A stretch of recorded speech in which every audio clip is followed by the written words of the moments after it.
ينصحوا ويوصلون للحله، خلينا عايشين شعب واحد متحابين فيما بيناتنا. طيب. تحكي لي وتتهم حزب الدعوه، انا هم اجيب لك باكر عقب اوراق اللي مال جهاز المخابرات الاردني اللي تقول كيف مسعود البرزاني يشكل جيش الجهاد والجيش الحر وغيره. هذا الحكي مال الاعلام ومال الكذا ما يصير نتكلم به. حزب الدعوه معروف وسيرته وتاريخه وتضحياته وشهدائه وعوائلهم موجودين الى الان. اذا نشكك بالاخر ما طلع لك صوره مسعود البرزاني شلون واقف هو وعزه الدوري وفلان شلون يرقص هو وعزه الدوري. هل منطقي اطلع لك اللقاءات والف باء انت امل الكردي يقول له صدام حسين؟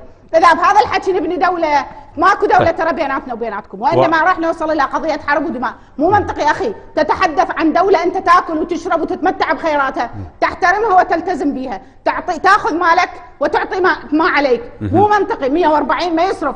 هاي المليارات اللي دا نصرفها وين دا تروح؟ شكرا دكتورة يعني حنان. الناس لهم شافي هم ملت وتعبت وقتنا انتهى. العربي والتركماني والمسيحي كلهم لهم حق، مو بس الكردي مواطن من الدرجه اليف واحنا كنا عبيد عندهم. طيب. التركماني ايش يختلف عن الكردي؟ ليش حق الكردي نخاف عليه والتركماني يوميا ينذبح وينقتل؟ طيب. ليش المسيحي مضطهد؟ ليش الشبك مضطهد؟ احنا يا اخي ايش عندنا في كركوك؟